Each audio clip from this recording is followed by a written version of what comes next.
आपका easyhouse.com YouTube channel पे स्वागत है। आज हम कवर करेंगे कि ELSS फंड्स क्या होते हैं। इसमें हम 3 पार्ट्स कवर करेंगे कि ELSS फंड्स क्या होते हैं, आपको ELSS फंड्स में क्यों इन्वेस्ट करना चाहिए और इनमें आपको कैसे प्लान करना चाहिए इन्वेस्ट करने के लिए, और कौन से बेस्ट ELSS फंड्स हैं जिनमें आप निवेश कर सकते हैं। शुरू करने से पहले मैं आपको बताना चाहूँगा कि हम 400 सब्सक्राइबर्स तक पहुँच चुके हैं और हम एक कम्युनिटी बनाना चाहते हैं 1 लाख सब्सक्राइबर्स की। इसलिए अगर आपने सब्सक्राइब नहीं करा है तो मैं रिक्वेस्ट करूंगा कि आप प्लीज़ हमारे चैनल को सब्सक्राइब करें। और आप जब सब्सक्राइब करते हैं तो आप जीत सकते हैं एक Amazon Alexa इको स्पीकर जिसकी कीमत है 10,000 रुपये। तो आप स्पीकर जीतना चाहते हैं तो प्लीज़ सब्सक्राइब करें।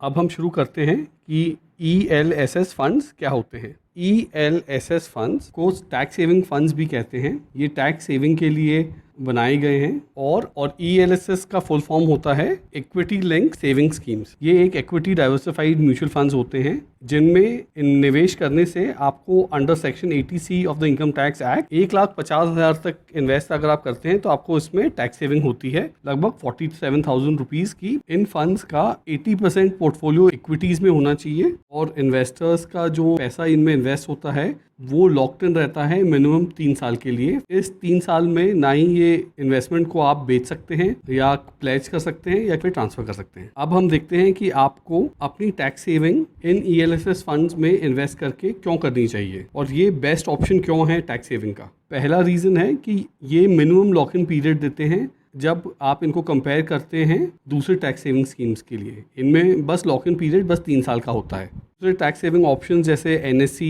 PPF या इंश्योरेंस, इनमें लॉक इन पीरियड ज़्यादा होता है। और दूसरा बेनिफिट, इनका रिटर्न्स दूसरे ऑप्शन इन्वेस्टमेंट ऑप्शन के कंपेयर में बहुत ही ज़्यादा रहा है और के रिटर्न्स में कोई अपर कैप भी नहीं है। ELSS स्कीम्स में आपको 12-15% रिटर्न भी मिल सकता है।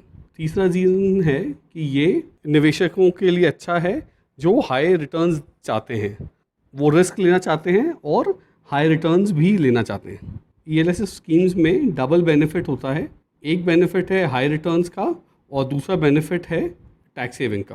और टैक्स सेविंग हो सकती है 46,000 रुपीज़ की ऑलमोस्ट।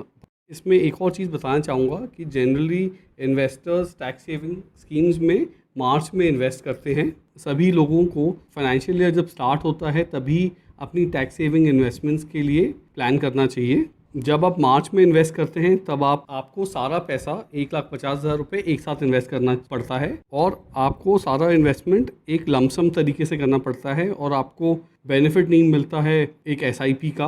अगर आप फाइनेंशियल ईयर की स्टार्टिंग में इन्वेस्ट करते हैं SIP के थ्रू तो आपको रुपी कॉस्ट एवरेजिंग का भी फ़ायदा मिलता है और एक गिरते हुए मार्केट में इन्वेस्ट करने का भी फ़ायदा मिलता है और आपका रिस्क भी कम होता है। इसलिए आखिरी मिनट में इन्वेस्ट करने से बेटर है कि आप अच्छी तरह प्लान करके अपना tax starting of the year में ही करें। आप ऐसे प्लान करें कि आपकी टैक्स सेविंग इन्वेस्टमेंट्स आपके फाइनेंशियल गोल्स के साथ अलाइन हो, ताकि आप ऐसी जगहों में इन्वेस्ट नहीं करें जो आपके फाइनेंशियल गोल को अचीव करने में आपकी मदद नहीं करें और ऐसे एवेन्यूज़ में नहीं इन्वेस्ट करें जहाँ पे आपको रिटर्न और अच्छा बेनिफिट नहीं मिले। और अगर आपने अभी तक स्टार्ट नहीं करा है अपने टैक्स सेविंग इन्वेस्टमेंट्स तो मैं सजेस्ट करूंगा कि आप अच्छी तरह प्लान करके अपने इन्वेस्टमेंट जितने जल्दी हो सकें जल्दी इन्वेस्ट करें और फाइनेंशियल ईयर के एंड तक वेट ना करें। और आप जब अच्छी तरह प्लान करेंगे तो आप देखेंगे अपने एनालिसिस में कि आप ULIP और FD में इन्वेस्ट नहीं करेंगे। और अगर आप यंग पर्सन हैं तो आप एक म्यूचुअल फंड्स में इन्वेस्ट करके अच्छे रिटर्न पा सकते हैं। जब आप पहले स्टार्ट करते हैं अपनी टैक्स प्लानिंग तो आप दूसरे टैक्स रिडक्शंस भी क्लेम कर सकते हैं, जैसे मेडिकल एक्सपेंसेस जिनमें प्रिवेंटिव हेल्थ चेकअप्स होते हैं। अपने मेडिकल इंश्योरेंस प्रीमियम का डिडक्शंस भी क्लेम कर सकते हैं। एजुकेशन लोन का इंटरेस्ट का भी बेनिफिट मिलता है। होम लोन का इंटरेस्ट और प्रिंसिपल रीपेमेंट का रिडक्शन भी मिलता है। डिडक्शंस जो लाइफ इंश्योरेंस प्रीमियम के साथ मिलते हैं और डिपेंडेंट्स के हेल्थ केयर पे भी डिडक्शंस मिलते हैं। आप HRA का डिडक्शन भी ले सकते हैं। अगर आपने कोई पॉलिटिकल पार्टी को डोनेशन दिया है तो उसका भी डिडक्शन आप क्लेम कर सकते हैं। तो अब हम देखते हैं कि बेस्ट टैक्स सेविंग फंड जिनमें आप निवेश कर सकते हैं। पहला फ़ंड है axis long term equity fund. यह एक 5 स्टार फंड है। इनके एसेट्स अंडर मैनेजमेंट हैं 19,000 करोड़ के। इसने 3 साल में 4.91% रिटर्न दिया है और इसका 10 साल का रिटर्न हुआ है 14.65%। और ये रिटर्न्स तब हैं जब मार्केट गुड 30% करेक्ट हो चुका है इस साल। इसका 93% इन्वेस्टमेंट है इंडियन स्टॉक्स में, 63% इन्वेस्टमेंट है लार्ज कैप में, 17% इन्वेस्टमेंट है मिड कैप्स में और लगभग 6% इन्वेस्टमेंट है स्मॉल कैप्स में। तो ये ऑलमोस्ट 1% का थोड़ा डेट इन्वेस्टमेंट्स भी कर रखे हैं इसने, जो AAA रेटेड डेट सिक्योरिटीज़ में है। दूसरा फंड है आदित्य बिरला सन लाइफ टैक्स रिलीफ 96 फंड। काफ़ी पुराना फंड है और इसने बहुत ही अच्छा ट्रैक रिकॉर्ड है इसका, और इसने काफ़ी टाइम से काफ़ी अच्छे रिटर्न्स दिए हैं। इसका AUM साइज़ है 9,100 करोड़। इन्वेस्टर्स ने अपना फेथ दिखाया है इसमें। इसकी पिछले क्वार्टर में क्रिसिल रैंकिंग बढ़ गई है, 3 से 4 स्टार मिले हैं इसको। इसकी इन्वेस्टमेंट लगभग 96% है इंडियन स्टॉक्स में। इस फंड का ज़्यादा इन्वेस्टमेंट मिड कैप और स्मॉल कैप्स में है। जैसे हम देख सकते हैं कि इसकी लार्ज कैप होल्डिंग है बस 40% और मिड कैप होल्डिंग है 44%। इसकी स्मॉल कैप होल्डिंग्स है अराउंड 8%। अगर आप अपने इन्वेस्टमेंट में थोड़ा ज़्यादा रिस्क लेना चाहते हैं और ज़्यादा हायर रिटर्न चाहिए आपको, तो आप इस वाले टैक्स सेविंग स्कीम में इन्वेस्ट कर सकते हैं। इसका फोकस ज़्यादा मिड कैप की तरफ है एज़ कम्पेयर टू पिछले वाला फंड जिसका फोकस लार्ज कैप्स में था। 3 साल के रिटर्न है 1.64%।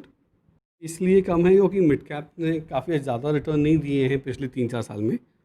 2017 के बाद मार्केट काफ़ी करेक्ट हुआ है और ये ज़्यादा करेक्ट हुआ है मिड कैप स्पेस में।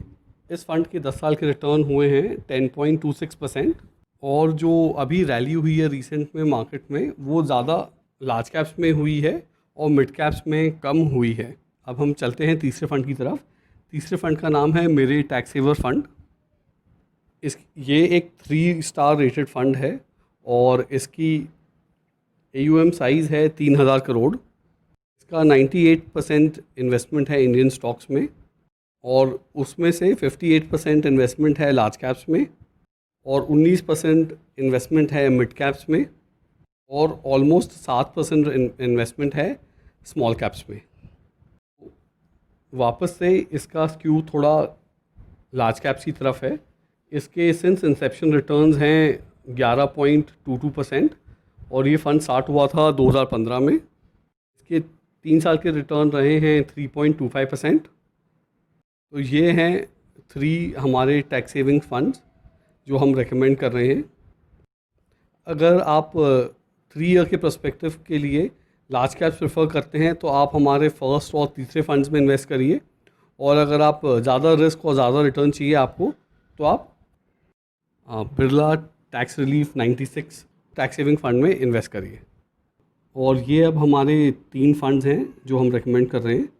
और मैं आपको एक और बात बताना चाहूँगा कि आप अपने इन्वेस्टमेंट प्लान टैक्स सेविंग के स्टार्टिंग ऑफ द ईयर में ही करें, क्योंकि जब आप पे ज़्यादा प्रेशर होता है तो तब आपके पास टाइम होता है अपने टैक्स सेविंग इन्वेस्टमेंट्स जिन फंड में करने हैं उनको एनालाइज करने के लिए, और दूसरे अगर आपके पास टैक्स सेविंग ऑप्शंस हैं और इन्वेस्टमेंट ऑप्शंस हैं तो आप उनको भी एनालाइज कर सकते हैं इसके कंपेयर में, और आप ऐसी जगह पे निवेश करेंगे जो आपकी इन्वेस्टमेंट नीड और टैक्स सेविंग नीड दोनों को पूरा करेगा।